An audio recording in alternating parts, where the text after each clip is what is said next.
We're gonna learn and play, sing a song and pray. That's right. God really loves us. God really, really cares about you, me, our families. That's right. God's always right there. Ooh. Let me fix my curls. You've tuned into Callie's world. That's right, boys and girls. Welcome to Callie's world. That was the best game of kickball I've ever played. Let's go over the highlights. Robin, the kid from down the street who I just met, rolled the perfect pitch. And Chip, the incredibly handsome squirrel, kicked it all the way to the taller grass in the park. That's really far. While the other team chased it, Chip ran all the way around the bases and scored. It was so much fun that both teams cheered. Then, it was Robin's turn to kick. She kicked it so hard and so high that it felt like we were looking up into the sky for like a whole minute. Chip, the incredibly handsome squirrel, was the first to try and catch it. Chip bobbled it, and then another person bobbled it, and then another, and another, and then we all caught it together. Again, it was so much fun that both teams cheered. What's wrong, Callie? Well, remember when everyone was like, what do you want to do on the playground? Yeah, everyone yelled kickball. Everyone except me.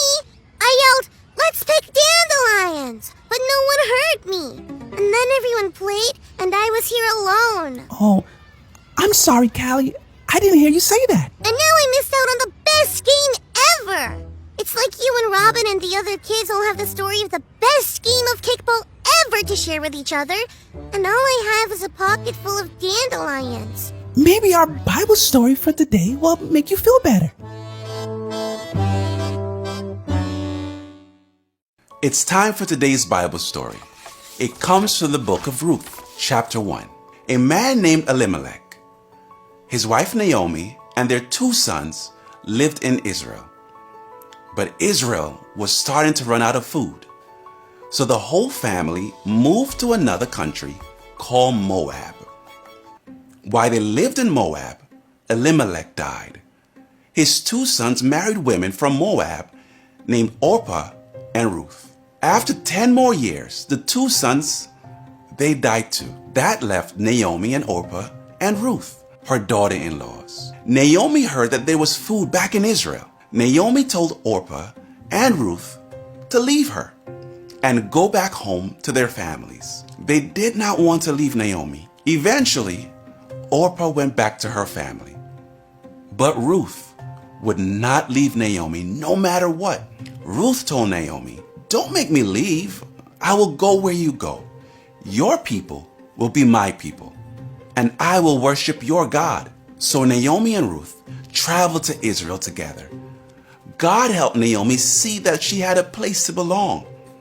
Even though she was different and came from a different place, there were people who would include and love her anyway. And God helped Ruth to see that she belonged with Naomi. No matter where we go or who we find ourselves with, we know that God helps me belong.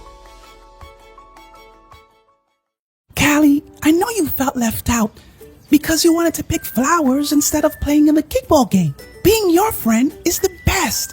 I think God gave us each other, just like those 2 people in the story. Thanks, Chip. I'm still kind of sad that I missed out. But it does make me feel better to hear that. It makes me feel like I belong. Even if I miss stuff because I'm too busy picking dandelions from time to time. Do you want to pick some dandelions together? Nope. I want to play kickball. I know. Why don't we take turns doing what we want to do? We play kickball now, pick flowers later. Sounds good. Sounds awesome. Okay, let's do it. Friends, have you ever felt left out or like you didn't belong? Maybe God gave you a friend, like Chip or Ruth from the story, who will pick you even when others don't. Say thank you to God for them. And remember that whoever we're with and wherever we are, God helps me belong. Thanks for learning and growing with me, friends. See you next time. Peace out.